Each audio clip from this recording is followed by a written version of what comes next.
दिमाग भरना गयो ना तो 6 की 6 उतार दूंगी। तो आप देख रहे हैं बॉलीवुड रैप, मैं हूँ ऋचा। सबसे पहले हम आज बात करेंगे राजौरी की रानी से रिवॉल्वर रानी बनी the very talented Kangana Ranaut and the multi talented Vir Das जो इस समय हमारे साथ शो में आने का बहुत बहुत शुक्रिया। Hello. Thank you for a wonderful introduction. Thank you for having us. I love passion, fun और गन। रिवॉल्वर रानी का कैरेक्टर डिस्क्रिप्शन है सिक, ट्विस्टेड, न्यूरोटिक, वायलेंट। जब ऐसा आपको कैरेक्टर मिला तो फर्स्ट रिएक्शन क्या था आपका? मैं आपको कहूँगी कि जब मैंने पहली बार स्क्रिप्ट सुनी थी तो मेरा फर्स्ट रिएक्शन था फॉर द स्टोरी वाओ, क्योंकि आप इंडिविजुअली कैरेक्टर के लिए तो फिल्म देखते नहीं हैं, आप फिल्म एक कहानी के लिए देखते हैं। तो जो कहानी है, कहानी पे जो टेक है डायरेक्टर का, एक जो ट्रेजेडी है उसने बहुत ही फ़नी वे में जो है वो लिखी हुई है। तो ये जो एक किरदार था वो एक अधेड़ उम्र की औरत का, जो कि कहीं ना कहीं उसकी ज़िंदगी में बहुत डार्कनेस है, बांझ है और उसे कोई चाहता नहीं है, मोहब्बत नहीं करता है और उसको लिटरली पैसे देकर जो है प्यार ख़रीदना पड़ता है। तो इस तरह से लड़की का किरदार था, बहुत ही मेरे लिए लिटरली इम्पॉसिबल था। लेकिन फिर भी मुझे स्टोरी इतनी अच्छी लगी कि मैंने कहा कि मैं अपनी कम से कम पूरी कोशिश करूँगी कि मैं इस किरदार में। मैं बॉम्बे जाके हीरो बनना चाहता हूँ। मैं जानता हूँ मेरे अंदर वो बात है, मुझे लगता है मुझ में टैलेंट है। अरे बहुत टैलेंट है तुम। फिल्म की जो लाइन है, टैग लाइन, एक उसमें जो है मर्द को दर्द होगा। अमिताभ बच्चन ने काफ़ी पहले कहा था, वो अपनी जो उनकी फेमस लाइन थी, क्लासिक लाइन थी, वो तो आपको याद ही होगी। जी याद है। उन्होंने कहा था कि मर्द को दर्द होगा। मर्द को दर्द नहीं होता है, इस फिल्म में होता है काफ़ी। यहाँ पे काफ़ी। हाँ, ये जो कैरेक्टर है, रोहन नाम है उसका, एक बहुत ही मैनिपुलेटिव, ओवर कॉन्फिडेंट यंग लड़का है जो एक पावरफुल ओल्डर वुमन को सेड्यूस करने की कोशिश करता है to get power, access, money. सोचता नहीं है कुछ भी करने से पहले।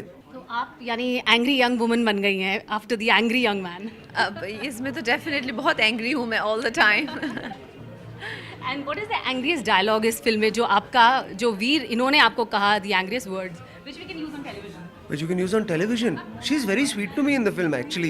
कभी देखा जाए तो एक्चुअली अलका रोहन को बहुत स्वीटली बात करती है एंड वाइस वर्सा।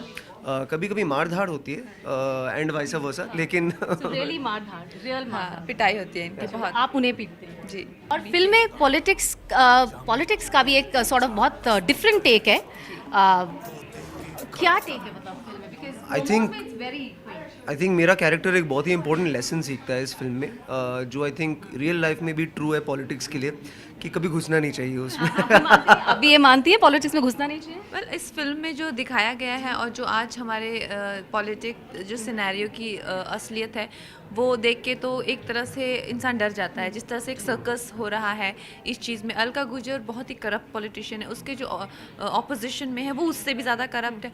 हर इंसान शेडी, हर इंसान डार्क है और हर इंसान के जो मोटिव्स हैं वो बहुत ही घिनौने हैं, ख़तरनाक हैं। तो और पॉलिटिक्स को ज़्यादा करके एक तरह से करियर की तरह, कोई उसमें समाज सेवा के लिए नहीं आता है, जो कि एक जेन्युइन धारणा होनी चाहिए अगर आप राजनीति में आना चाहते हैं, लोगों के लिए कुछ करना चाहते हैं। यहाँ पे लोगों का बिजनेस है, तो बिजनेस और कितने गंदे से उस राजनीति को लिटरली एक रणनीति की तरह लोग मार रहे हैं, रेप कर रहे हैं, किडनैप कर रहे हैं। तो इस तरह से जो ड्रामा जो सेकेंड हाफ में एक जो उसका पीक पे पहुंचता है, तो आपको वाकई में खुद पे भी तरस आता है और इस देश की स्थिति पे तरस आता है और राजनीति पे तरस आता है।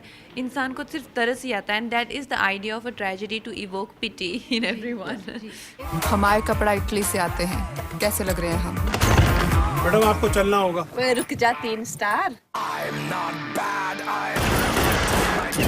वेनिस ऑब्सेशन है और एक कुट्योर जो आपका चंबल कुट्योर के नाम से बहुत पॉपुलर हो रहा है। नहीं, एक्चुअली आई थिंक ये कहीं ना कहीं उसकी जो साइकोलॉजी है अलका की, वो एक नीची जाति से आती है और उसके जो अपोजिशन में है वो राजा है, तो उसको कहीं ना कहीं उसका कॉम्प्लेक्स है, तो वो इंग्लिश बोलने की कोशिश या फॉरेन से ही कपड़े मंगाती है।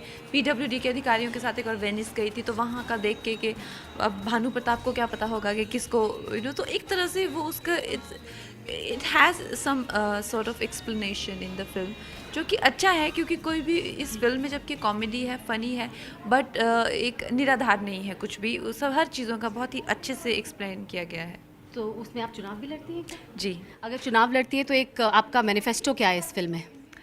वेल मैंने कहा कि वो एक करप्ट पॉलिटिशियन है, वो उसका मैनिफेस्टो कुछ एक्चुअली में है ही नहीं। वो अपने लिए सोचती है, अपने टॉय बॉय के लिए फिल्में प्रोड्यूस करती है, जो जनता का पैसा है उसको बर्बाद करती है उस तरह से। और यानी आप जी हाँ, जी जी जी वीर के लिए फिल्में प्रोड्यूस करती हैं। Yeah. और जो इनके शौक हैं वो इटली से कपड़े मंगाती हैं और ये सब। तो ये जो आजकल पॉलिटिशियंस कर रहे हैं वो दिखाया गया है। वो कोई ऐसे नहीं है कि वो जनता के लिए काम कर रही है। तो वक्त क्योंकि बहुत कम है, बस एक आखिरी सवाल। राजकुमार राव को नेशनल फिल्म अवार्ड मिला है, आपके को स्टार पिछले फिल्म के, तो उनके बारे में कुछ कहना चाहेंगे? वो हमें बहुत खुशी है, वेरी वेल डिज़र्व्ड। और कल मेरी राज से बात भी हुई, वो बहुत ही बेहतरीन कलाकार हैं। अच्छा लगता है जब एक अच्छे कलाकार को इस तरह से सम्मानित किया जाता है। बहुत बहुत शुभकामनाएं।